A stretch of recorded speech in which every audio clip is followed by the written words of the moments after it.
Narito na naman ang mainit na balita mula sa mundo ng politika. Isang controversial na isyong lumabas na may kinalaman sa unang ginang ng Pilipinas, si Lizata Nasmags.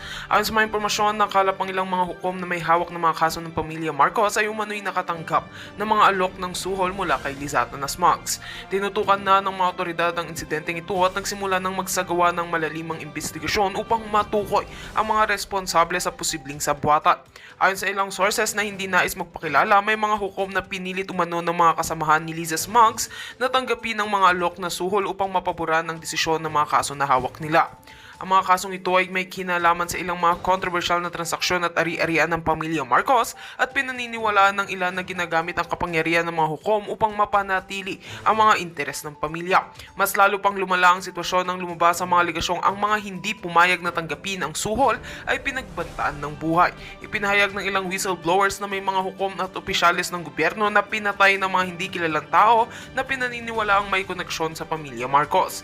Ayon sa isang testigo, pinipilit ng mga taong nasa likod ng mga iligal na gawain na patahimikin ang mga tao na may alam sa mga nangyayari sa likod ng mga kaso ng pamilya Marcos. Dahil sa malupit na mga paratang na ito, nagsimula ng magsagawa ng mga investigasyon ng mga ahensya ng gobyerno at ang mga karapatang legal na katawan upang alamin ang buong katotohanan. Ang mga pinuno ng mga ahensya ay nangakong hindi magpapabaya sa anumang hakbang na magbibigay linaw at katarungan sa mga pamilya at mga individual at naging biktima ng mga iligal na gawain. Tinitignan na rin kung mayroong matataas na personalidad na kasabwat sa insidente upang mapanagot ang mga ito sa ilalim ng batas. At yan nga ang mga balitang ating pagkakatutukan, at kung bago ka pa lamang sa aking channel ay huwag kakalimutang mag-like, share and subscribe para updated ka sa aming mga bagong balita dito sa Tatak Pinas.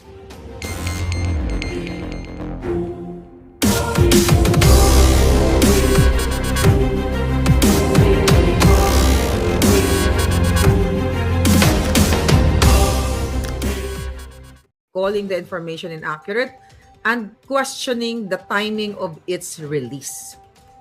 The now confirmed receiving a copy of the alleged warrant but pointed out discrepancies in the identifying information. Sabi niya, first of all, the middle name is different. I have not committed any such offense. My middle name is Dupa, not Duran. Also, the address is incorrect. Di ba? The former PNP chief said. Ang sabi pa niya, wala na. Kaya lang natin. Dali. Ang sabi pa niya palangga, I don't recall committing reckless imprudence. The bail bond is only 3,000 pesos, which suggests a traffic accident with physical injuries. I haven't driven in a long time. Ang sabi pa niya, what's puzzling is the timing. The warrant was reportedly issued on the 6th, but it's only being brought up now. Why is this issue being raised now? Okay? So, ito yung sinasabi ni Danao, ni General Danao. So, mga kababayan, tignan lang natin uli yung warrant of arrest na pinakita natin kagabi sa inyo. I would just wanna make sure yung date doon kasi sabi ni Danao ay March 6 daw ito in-issue. Pero hindi siya ito to. Hindi siya March 6. Oh yeah, tama. March 6, service alias Vicente Danao Duran. O tama, Duran. Mali yung kanyang ang kanyang apelyido dito. Ito yung warrant of arrest na pinakita natin kagabi. So ngayon, mga kababayan, sa mga OFW, sa lahat ng mga nanonood na nakakaabot ng vlog na ito, so kailangan nyo ipakita ang suporta natin sa Pangulong Duterte. Darating po siya ng alas 10 ng umaga, so dapat before 10, kung nandyan kayo sa Karatig Puok, sa Karatig area na yan, sa malapit sa area na yan, ay sana ipakita natin yung suporta natin kay Pangulong Duterte. Kasi nga, nung pinakita ko sa inyo yung warrant of arrest na yan, mga kababayan, ito ay plano talaga ni Lisa Tanas dahil based nga sa pag-check ni Spokes Harry Roque dito sa ICC, kung siya ba ay may warrant of, kung si Pangulong Duterte ba ay may warrant of arrest. Ang sabi ay wala sa dokumento o walang makitang dokumento na siya ay, okay? Ayun, mukhang maraming tao na. Dali, tignan natin. Hindi ko lang kasi may nagsisend sa atin na video. Okay, tignan natin kung may mga police. So far, wala pa namang medyo hindik-hindik na mga eksena. So gusto ko manawagan sa inyo mga palangga, ipakita natin kay Pangulong Duterte ang suporta natin sa kanya. So yung mga kamag-anak nyo na walang gagawin ngayong araw na ito o kapitbahay ninyo or mga kaibigan ninyo, kayo mismo ay pumunta kayo dyan, ipakita ninyo yung support para ma-witness ninyo just in case na siya ay harasin ng mga tao ni Bangag at ni Liza Tanas. Kasi itong warrant of arrest na ito, di ba, nakalagay doon pangalan ni Danao and 80 others. So may posibilidad doon sa 80 others na yun ay nilagay ang pangalan ng Pangulong Duterte, which is former president yan. Dapat hindi ganon. Dapat kapag former president ka, kung may warrant of arrest man, dapat yan ay transparent ang gobyerno ni Bangag. Transparent siya kung totoo na may ICC, di ba?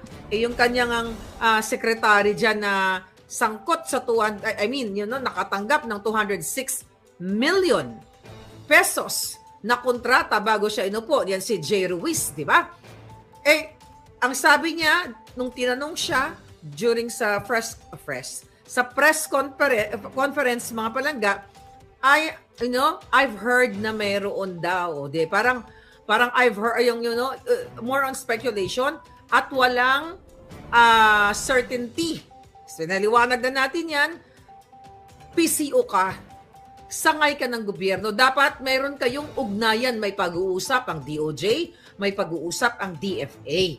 Diba? Pero nga napag-alaman natin, ayon sa pag-research at pag-inquire din ng ating mga magagaling na abogado like Harry, ang dami nag-inquire na walang standing warrant of arrest from ICC and the fact na wala na nga tayo dyan. So, ito'y pagtatraidor ni Bangag Jr. Kaya, kayo pong mga OFW, mga palangga. Okay? Kayong mga OFW, pakiusapan ninyo ang inyong mga kamag-anak na ipakita ang support kay Pangulong Duterte dyan sa NAIA. This is gonna be historical. Okay? Napag-alaman ko, okay, na maraming nag-alala kay Pangulong Duterte. Ako nag-alala din ako, pero alam ko, Diyos ko, hindi naman magiging Duterte yan. Okay? Magiging Tatay Digong yan kung hindi yan matapang. At kung hindi yan kayang harapin yung mga hamon sa kanya ng bangag na gobyernong ito. Maraming nag-a-advise sa kanya, sinabi ko nga na magstay na muna siya, pero ang sabi, according to our source, ang sabi ni Pangulong Duterte na uuwi siya sa Pilipinas, handa siya kung anuman ang pagigipit ng gobyerno. Sa Pilipinas siya ipinanganak, sa Pilipinas siya nabuhay, sa Pilipinas siya lumaban, sa Pilipinas siya mamamatay. Alam niyo yun? Ako sabi ko sa inyo, mas gusto ko nga na magpa-aresto si Pangulong Duterte, although bailable ito. Okay? Pwede siya mag-bail. Pero hindi natin alam kung anong nasa isip ng ating Pangulo. 'Di ba? Kung siya ba ay magpapa-aresto para ipakita sa inyo na ito yung ginagawa sa akin ng gobyerno ni Bangag. At ang drama pala ng mga Bangag, si Liza Tanas at si Bangag wala sa alam niyo na wala sa Pilipinas, 'di ba? Si Zatanas. Kaya nga hindi natin alam kasi yung mga post nila diyan is late post na yan eh. Yung mga pinopost ni Bangag 9 hours ago, 11 hours ago, magaling sila diyan. So pwedeng nandito si Bangag sa Amerika dahil ang drama nilang gagawin pala, kunwari wala sila sa bansa. O hindi yung drama ang nagagawin, ginagawa na nila.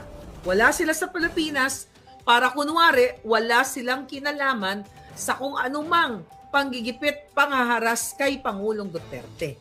At etong panghaharas sa kanya, hindi ito galing sa foreign or kung saan man. Galing ito mismo sa utos ni Bangag at ni Liza Tanas through PNP, yung mga tiwali. Kaya kayong mga pulis, alam ko naririnig nyo ang boses ko. Kayong mga sundalo, sandatahang, hukbong sandatahan, naririnig ko ang naririnig nyo ang sinabi ko. Nung ako nagsisimulang mag-vlog, panahon ni Noy Noy, umiiyak, nalulungkot kami. Ako, si Maitet at ang grupo ko dito sa Amerika ay nag-donate ng mga ballistic goggles. Diba? Dahil wala kayo niyan. Even boots. Kung anong pwede namin maitulong dito sa labas ng bansa. Hindi ko to sinusumbat. Pero ginawa namin yon kasi naaawa kami sa inyo. Dahil butas yung boots nyo, sardinas lang ang kinakain nyo, mga damo dyan sa kabundukan, mga kangkong o kung ano man, mga kamote na hindi kayo binibigyan ng tamang kalinga ng gobyernong ito. Pero nung pumasok ang Pangulong Duterte, mga kababayan, donoble ang sweldo ninyo. Binigyan kayo ng dignidad, ng respeto ng gobyernong Duterte. Isihodang ang bibig ng Pangulong Duterte ay talagang straightforward, pero minahal ninyo ang isang Pangulo na minumura ang mga sindikato. Balikan uli natin, di ba? Kung gaano ka walang puso, walang kwentang mga addictus benedictus ang mga bangag na ito. Unang-unang ginawa ng Pangulo dahil gusto niyang magkasundo na ang Pilipino para matapos na yung awayang dilawan at pulahan, pero magkakampi na sila ngayon, siya ay in-encourage siya ang gobyernong mapalibing ang senior. Pero dahil likas na demonyo si Marcos Jr., si Lisa Tanas at mga bangag, wala silang utang na loob sa Pangulong Duterte. Sa kabila ng pambubudol nila, sa kabila ng pangako nila na sama-sama tayong ibangon ang bukas, diligawan si Inday Sara at pinangakuan kayo na continuity. Diba? Unity and continuity. At binanggit nga ni Inday Sara yan sa kanyang speech dito sa Hong Kong, mga palangga, pero iba palang landas ang tinahak ni Bangag. Yung pala, pulboronic smuggling, kidnapping pala ang kanyang palalaganapin at mataas na bilihin dyan sa Pilipinas. Okay? Ako, supporter ng mga bangag. Sinabi ko during the election, dahil budol na budol ako noon eh. 'Di ba? Sinabi ko sa election na sana si Inday Sara ay vice president na lang, huwag na siyang tumakbo ng presidente kasi bata pa naman siya. Si Bangag, si Bangag ay, ibabangon ng Pilipinas, isang pambubudol. Pero mga palangga, nakita natin, si Inday nag-give in din. Dahil bata pa siya at akala nga niya continuity. Pero tignan nyo ang ginagawa ngayon sa atin. Sa mga vloggers, sa mga ordinaryong citizens and netizens, sa inyong mga kapulisan, sa inyong mga kasundulihan, religious group na ginipit nila, ang KOJC. Diba? Lahat, nakikita nyo mga kasinungalingan ni Bangag Jr. na during KOJC siege, wala daw mga armas itong mga kapulisan niya, kasinungalingan. Ang sinasabi ko dito, mga hukbong sandatahan, manindigan kayo. Kailangan nyong magkumilos na. Lubog na kayo. Ngayon dito sa Amerika, may naulat na ang kasama nila sa entourage ay nategi dahil sa allegedly na overdose sa pulburon. At actually, inaantay ko lang kung makakuha tayo ng coroner's report. Adik ang presidente ninyo, kayong mga general na may matinupang pagmamahal sa bayan ninyo. Adik si Marcos Jr., adik si Lisa Tanas, kidnapper pa. Andyan si Cathy Binag, nasa Pilipinas, nagsasabi na inabutan, inalok siya, sinabing, do you want the pulburon? Andyan ang video ko, authenticated dito sa Amerika at sa isa pang bansa. Nagbangag si Marcos Jr. Sinindak ako nung July, nakakasuhan dahil pinalabas ko ang pulburon video. Kakasuhan si Maharlika dahil pinalabas ng AI. Asa na? Mag-iisang taon na. Walang kaso si Bangag. Bakit ayaw magkaso ni Bangag?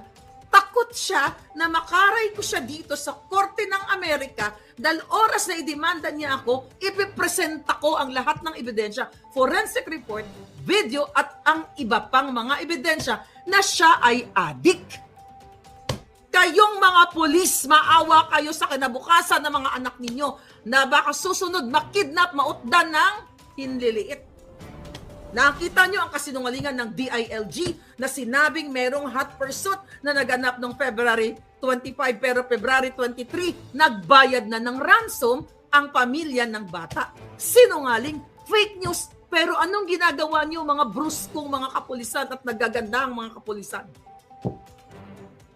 Anong ginagawa nyo? Gusto nyo bang manahimik na lang at sundin si Lisa Tanas na bangag na sinabing nagsisinungaling na kunyari siya ay papakita lang ko, may eye allergies. Pero dahil sa sobrang insecurity ng adictos, ito ang totoong itsura ng Gaga. Oh. Pati mukha niya. Kayo ang gumagastos sa pagdaan ng pison. Lahat ng photo op, pati mga trolls, kayo Pilipino ang gumagastos sa pera nito. Ay, sa pera ninyo. Dahil recently, di ba? Kahit pinlansya ang mukha niya, ganun pa rin ang itsura. Manindigan kayo. Puntahan ninyo, mga kababayan, actually, ako, sa totoo lang, cool lang. Sabi ko nga, matapang yan si Pangulong Duterte. Diba? Pero, yung pagmamahal na binigay sa inyo ni Duterte, kayong mga men and women in uniform, ang pagpapakita sa inyo ni Duterte ng tunay na leader. Si Bangag, tignan nyo. Si Bangag, namatay yung 2 piloto. Nasaan siya? Pinuntahan ba ni Bangag? Wala. Urgent matter daw, kaya di siya nakapunta. Anong urgent matter? Nagpupulburon? Hindi nyo ba nakikita? Yan, huwag nyo nang antayin na sumunod kayo mategi. At didedmahin kayo. Imagine mo huling pagpugay na lang. Diba? No. Huling pagpugay na lang. May sinend sa akin. Ito ngayon ang kakasisend lang, ito daw ang mukha ni Lisa Tanas. Sobrang edited. Ang kinis, di ba? Ito sa event dito sa LA. Ang kinis, di ba? Plansyado, parang galing sa kakaalpas lang ng pison. Pero ang katotohanan, mga palangga, again, hindi talaga magsisinungaling ang balita ni Maharlika. Ganon pa man, mga kababayan. Ang mga vloggers nga pala, yung mga anti-bangag vloggers ay on the way na sa NAIA 3. So, kung available po kayo, ipakita natin kayong mga OFW, padala nyo ng pamasaya ang inyong mga anak or tatay, nanay, 'di ba? Na nakipaglaban dito, na nangangarap na magkaroon ng maayos na Pilipinas. Ipakita kay Pangulong Duterte at sa buong sambayanan na mas marami tayong anti-bangag. Pero ang nararamdaman ko, baka talagang kasi ito, hindi dapat tayo nag-aalala. Unang-una, abogado si Pangulong Duterte. At yung kanyang warrant of arrest, bailable po. Mag-bail siya. Sabi nga ni General Danao, 3,000 lang yung bail and everything, makakalabas siya. But hindi natin alam kung ano ang gagawin ni Pangulong Duterte. Kung siya ba ay magpapakulong at hindi siya mag-bail. So we have to support him.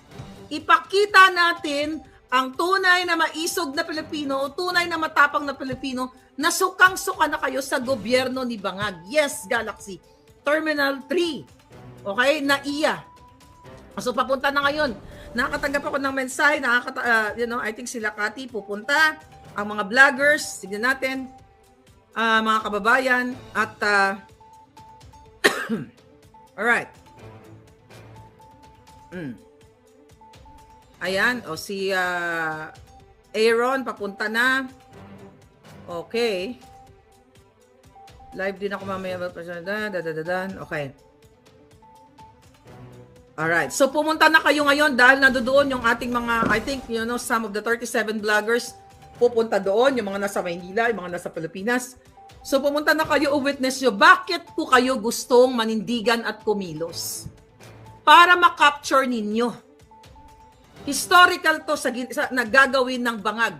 Nasa labas sila ng bansa at magmamaang-maangan sila na wala silang kinalaman, pero sila lahat ang nasa likod nito. Bakit? 2023 pa lang, sinabi ko na po sa inyo ang nangyayari ngayon. 2023 ang expose natin, November 18, 2023, na sinasabi ko, gorgorin si Pastor, gorgorin si Inday, gorgorin ang mga Duterte, gorgorin ang mga vloggers. Ako ba ay, may bolang kristal? Lahat ng information na yon galing mismo sa loob ng Malacanang. Sa mga puting sa mga informer natin na concern sila sa planong kadiliman ni Bangag at ni Lisa Tanas dahil gusto nilang maghari. Kung pababayaan ninyo na mamayagpag ngayon itong Bangag na ito, hindi na sila aalis. Diba sabi ko sa inyo, 2028, si Tambaloslos. 2034, si Charis. Pero alam ko na hindi nyo hayaan ito dahil ngayon, nag-aaway-away din si Tambaloslos at saka si Lisa Tanas dahil ang gustong i-push ni Lisa o pinapangakuan niya o base gusto niya lang mag-itot-itot, magbiga-biga dito kay John Vic. Kaya baka pinapangakuan niya base gusto niya magpa-chok-chak-chenes, you'll never know. Yun ang gusto niyang i-push pagka-presidente. Pero ang importante ngayon mga kababayan, nakita ninyo kung gaano kawalang hiya ang ginagawa ng gobyernong ito dahil bakit ginagawa ito sa Pangulong Duterte? Bakit pa sikreto? Bakit ginagawa kay Danao? Bakit ginagawa sa ating lahat? Pagtatakip sa pagnanakaw nila. Di ba sunod-sunod ang order sa kanila ng Korte Suprema na ibalik ang 60 billion ang pesos na pera ng PhilHealth? Nabuking sila at ayaw nilang magpaliwanag, ginagawa nila ng paraan, nila Kimbo, nila Tambaloslos na maharang nila na hindi na sila makapagpaliwanag sa Korte Suprema. Ang bicameral report na binakante nila, kung di ako nagkakamali, ilang billion yon? 28 billion ba? Total of 28 billion o more than that. Ano ang sabi sa petisyon na petition for certiorari and prohibition ni Kong Ongab at ni Senator ninyo, future Senator, number 56, Attorney Vic Rodriguez. Ano ang kasabi ng Korte Suprema, di ba? Magpaliwanag kayo. PhilHealth, ibalik ninyo. 5,500 flood control, ayaw niyong pag-usapan ng Congress, ng Senado. Wala na, nabura na lang. Yung bridge na nalaglag dyan, na natumba dyan, o nalaglag, o nasira, na nagpapaka-engineer si Bangag. Ang krimen, yung kidnapping na sinasabi ko sa inyo, nung bata at yung kidnapping ng mother, ng dalawang minor age, di ba? Anak ni distressed mother ni Sheena from Turkey dahil finacilitate o nag-fabricate ng mga kasinungalingan itong Bangag na gobyerno. Ito yung gusto nilang pagtakpan. Ulit-ulitin ko sa mga kakilala pa lang sa akin. Kaya nga ako, di ba, gustong gurgurin at hinaharas dito sa Amerika. Nagpapal sila ng mga kaso against me. Civil cases. Okay lang naman. Walang kulong. Okay? Pero nilalabanan ko, 1 down, 3 more. Ulit-ulitin natin, the reason ginagawa nila sa akin to, ginagawa sa mga vloggers, ginagawa kay Harry, ginagawa kay Pangulong Duterte, gusto tayong burahin sa mapa. Papayag ba kayo na wala ng mga dissenters, wala nang mag-criticize, wala nang ang check and balances eh. Kasi even, tignan mo si Rappler, si Maria Ressa, dati anti Matos yan, biglang nanahimik. Tignan nyo si De Lima, sobrang anti-Marcos, biglang nanahimik kasi napalaya. Tignan nyo si Kiko Matching, picture here, picture there, di ba? No? Ganyan. Tignan mo mga Dilawan, tahimik. Isa na lang dyan, si Rowena Guanzon, ang patuloy na nag-aantay-bangag. Okay, so ngayon, mga kababayan, ipakita natin ang suporta. Pumunta kayo sa NAIA Terminal 3. Yung mga retired police, retired generals na alam nyo kung anong ginawa ni Duterte sa inyo. Alam nyo na nung panahon niya, kaya niyang tuliin si Lucio Tan. Ibalik lang ang kanilang mga tax, yung mga tax evasion. yung pera ng bayan na ibalik at yan, ninakaw ng butang, inang buwaka ng inang bangag na gobyerno. Ipakita nyo ang suporta nyo, not only, alam mo pa, paswerte na nga tayo eh. At 79 years old, dapat si Pangulong Duterte nagpapahinga na yan. Di ba ano man ang sabi niya? Nung in-interview siya ni Kirara, ni Maria Ressa, anong gagawin mo? Parang anong gagawin mo pag nag-retire ka na? Ano, tama ba yung question? Parang ganun yung tanong, di ba? Correct niyo ako kung mali. Ang excuse me, pagkaalala ko, ang sabi ni Pangulong Duterte, magtrabaho man ako ma'am para may pambili ako ng medyas. Di ba? Full of sense of humor. Punong-puno ng angas pero para sa bayan. Yung perang binibigay sa PGH ng Pangulong Duterte nung pag-upo, I think 100 million, tama ba ako? Million. Alam nyo ba na pag-upo ni Bangag, pinakancel yan, hindi na binibigyan ng pondo ang PGH. At ang daming mga pasyenteng umiiyak, nangamatay na lang. Even ang mga doctors walang magawa, walang pondo eh. Maraming mga nangamatay na mga kamag-anak nyo, mga dialysis patient. Dahil yung PhilHealth money, pera ng bayan, dinorobo nila. This is not about yellow, green, white, whatever. This is about you. Para to sa inyong ginangaw-ngaw ko. Kapalit na nga ng buhay ko to eh. Ano ba naman ang napapala ko sa gobyerno? Never naman ako nagtrabaho at wala naman akong interest magtrabaho sa gobyerno.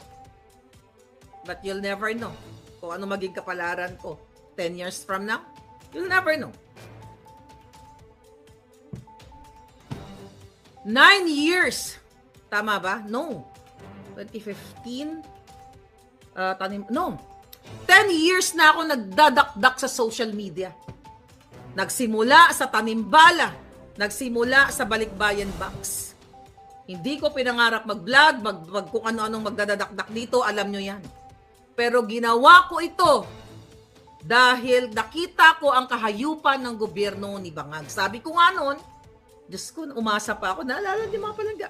Sabi ko, pag nanalo na si Bangag, mag-emote na lang ako, hindi na ako politics. Kasi akala ko, tandem na sila ni Inday, gagawin na nila pagandahin ang Pilipinas build pa more. Anong build ni Bangag? Pulburon pa more. Sige nga. Mag-comment kayo. Ano ang significant project ni Bangag na masasabi niyong ito ay maipagmamalaki ninyo? Wala. Yung ni Lisa Tanas, yung Love for All na pinagkikitaan din ng buwaka ng inang yan? Saan ang pangako ni Bangag na mag-interview ko siya, ilang beses siya interview, magtatayo siya ng mga hospitals. Okay? Katulad na lamang ng kung merong heart center sa Maynila, magtatayo siya regional hospitals para sa mga specialty or special hospitals like para lang sa puso, para lang sa kidney, para lang sa not sa mata. Para lang sa lung, like lung center, para lang sa mga kabataan, mga bata, mga ganon. Nasaan ang ospital na pinatayo ni Bangag? Manindigan kayo, kumilos kayo. Bago pa maubos ang pera niyo, ubos na nga, 80% na nga ng budget niyo. 2025, ubos na! Kaya itong ginagawa kay Pangulong Duterte, ginagawa sa aming mga vloggers, imagine your life without